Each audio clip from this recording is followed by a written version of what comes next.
For 20 minutes, I'd been holding this red Solo cup of the most sickly sweet nail polish smelling vodka and red juice mixture. Holding ingestible paint thinner wasn't something I'd plan on doing with my evening, but there were thick lines of black Sharpie spelling the name Jonathan Slate on its side. I mean, Jonathan freaking Slate. And so I'd keep holding it while the party around me kept going. I'd been there for a few hours already and had been on the cusp of making a round to see what was happening poolside. Instead, the cup and I stayed, standing against the ugly brocade wallpaper for, 21 minutes. No worries, I could do this all day. I would stand here forever, if I was being honest. It was Jonathan freaking Slate. 21 minutes earlier. I'd been taking a minute to enjoy the general debauchery around me.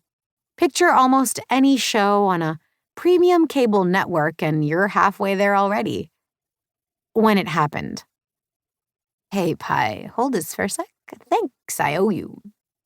His words were slurred and rushed, so it took me a second to parse his meaning.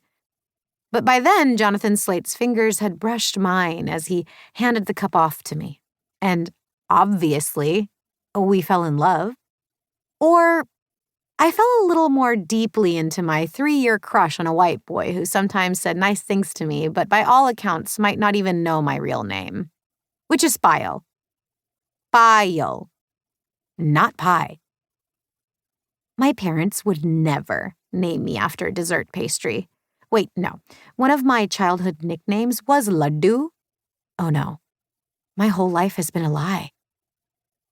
John didn't wait for a response before he stumbled off, but that was okay. The world works differently when you're a 6-foot-tall Adonis in a button-down shirt and fitted jeans. You don't generally have to conform to the same set of social rules as the rest of us mere mortals. Besides, maybe he did wait for a response and I was too busy trying not to drool to notice.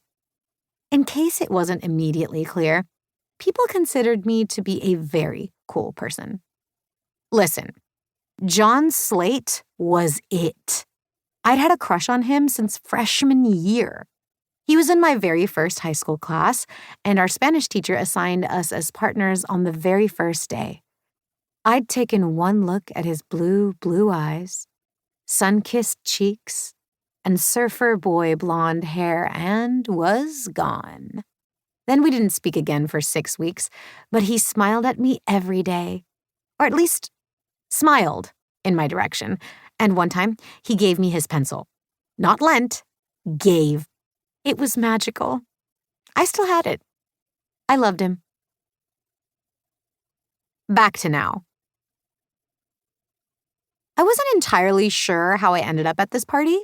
It was the kind of thing my parents might actually kill me for attending. It had all the elements of a grounded for the rest of my natural life and whatever lives came after that event. Alcohol? Besides the aforementioned vodka and red juice drink, 2 kids I kind of recognized from school standing next to me were Googling how to shotgun a beer. I leaned over to peek at the search results and shook my head. They'd probably get distracted by a full wiki on the history of shotgunning beers if they didn't move to YouTube. Drugs? Janet Kwan was about to take her turn with the joint, going around a circle of people, but, oh, there it is. I winced. She dropped it in her beer. Yikes. Sex?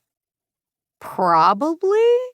I hadn't gotten to a point where people were actually doing it in the open, but I was pretty sure it was happening somewhere.